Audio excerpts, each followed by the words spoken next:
सभ्य परिवार को मिली लफंगी बहू।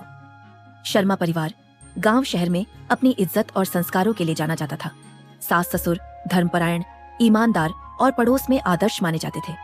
बेटा आकाश भी सीधा सादा और पढ़ा लिखा था, लेकिन एक दिन उसने ऐसा काम कर दिया जिसने पूरे परिवार की नींव हिला दी।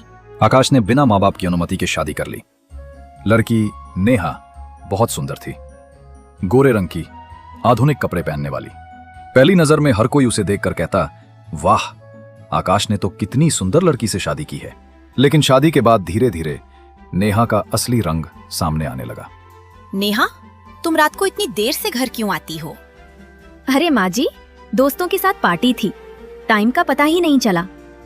रात को बार बार बाहर जाना, दोस्तों के साथ घूमना और शराब पीकर घर लौटना उसकी आदत बन गई थी। एक रात नेहा नशे में लड़खड़ाते हुए घर लौटी। ससुर ने दरवाजा खोला और गुस्से से कहा, ये क्या हाल है तुम्हारा? सभ्य घर की बहुएं ऐसी हरकतें करती हैं? ओ प्लीज, ये तो आजकल नॉर्मल है। आप लोग ही बहुत पुराने ख्याल के हैं।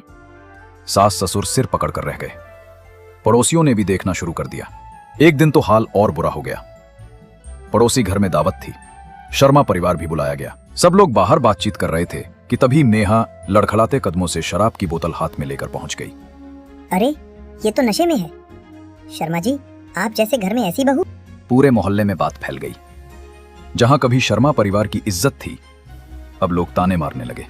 आकाश, ये बहू इस घर को बर्बाद कर देगी। पापा, मैंने बिना सोचे समझे शादी कर ली। अब समझ आ रहा है कि गलती हो गई। समय गुजरता गया, लेकिन नेहा की आदतें नहीं बदली। वो दोस्तों संग देर रात पार्टियां करती, दिन भर सोती और घर के कामकाज से उसका कोई लेना देना नहीं था। यहां तक कि सास ससुर को भी उसने ताने देने शुरू कर दिए। आप लोग गांव के पुराने संस्कार छोड़िए, मैं जैसे जीना चाहूं वैसे जीऊंगी।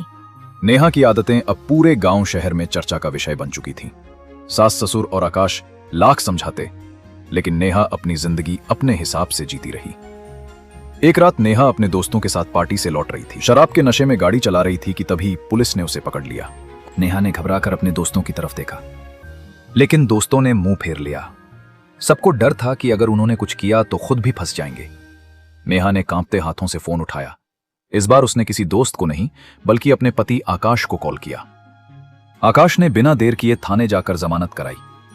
नेहा को देखकर सास ससुर का दिल टूट गया, लेकिन उन्होंने फिर भी कुछ नहीं कहा। घर लौटते वक्त कार में माहौल बिल्कुल खामोश था। नेहा ने पहली बार खुद को आईने में देखा।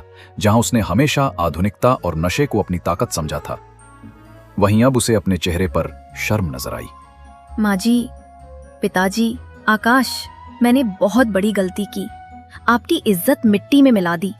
अब मैं बदलना चाहती हूँ, मुझे एक मौका दीजिए। उस दिन के बाद नेहा की जिंदगी ने करवट ली। उसने दोस्तों से दूरी बनाई, शराब को हमेशा के लिए छोड़ दिया और परिवार को अपनाने की कोशिश की।